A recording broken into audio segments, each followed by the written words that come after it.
군 부실급식 사태, 조리병 혹사 논란. 2020년 잇따른 군 급식체계 논란이 발생하면서 군 급식체계에 대한 근본적인 개선 대책 요구가 확산되었습니다. 국방부는 곧바로 대책을 수립했고 급식의 맛과 질 향상 및 조리병 업무 부담 경감을 위해 현재는 군 민간조리원을 확대하여 운영하고 있습니다. 국방부의 이러한 노력은 군 민간조리원을 10년 전에 비해 2배 이상 증가시켰고 기본급 인상뿐 아니라 각종 수당을 신설하며 조리원의 처우를 개선해 나가고 있습니다. 하지만 여러 노력에도 불구하고 군 민간조리원 채용률은 곤두박질 치고 있습니다. 도대체 왜 이렇게 된 걸까요? 군 민간조리원 채용률 하락은 비단 군에만 해당되는 것이 아닙니다. 군 민간조리원과 신분이나 업무 성격이 유사한 학교조리원 역시 최근 채용률이 점차 하락하고 있고 하락 속도가 가속화되고 있다는 걸 알 수 있습니다. 이처럼 조리직 채용률 저하는 전반적인 경쟁력 저하 현상으로 볼 수 있습니다. 또 한 가지의 주요 원인은 바로 군의 환경적 특성입니다.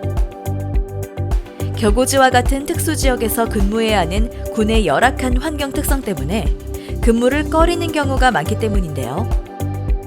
특히 해안, 강한, 경계부대의 채용률은 50%도 채 되지 않습니다. 그 밖에도 GP, GOP, 민통선 내 부대와 도서지역 부대 채용률도 70%를 밑돌고 있다는 것을 알 수 있습니다.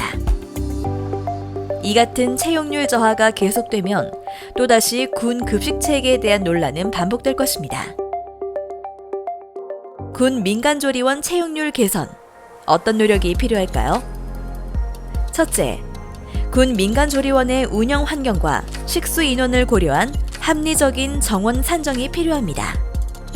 군 민간조리원 인력난은 공공분야 전체의 거시적인 현상임을 인지하고 향후 병력 자원 감소 등에 따른 역내 식수 인원 감소 추세도 고려할 필요가 있습니다. 특히 군 민간조리원 정원의 30%가 5년 이내에 정년을 맞이하여 인력 유출이 예상된다는 점 등을 종합적으로 고려할 필요가 있습니다. 둘째, 군 민간조리원 대상 특수지 근무 수당을 신설할 필요가 있습니다.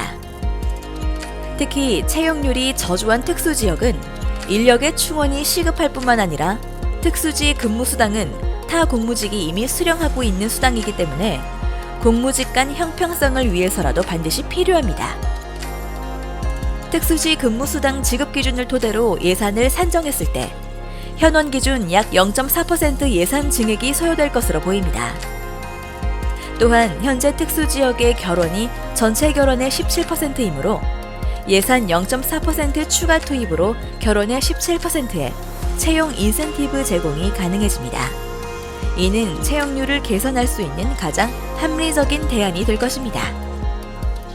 이와 함께 조리 환경의 획기적인 개선 등이 동반된다면 군 급식의 맛과 질을 보다 향상시켜 우리 군의 전투력을 더욱 상승시킬 수 있을 것입니다. 이제는 정말로 일손이 필요한 곳에 적절한 인력을 배치할 수 있도록 제도의 내실화가 필요한 때입니다. 군 급식의 맛과 질을 보다 향상시킬 것으로 기대됩니다.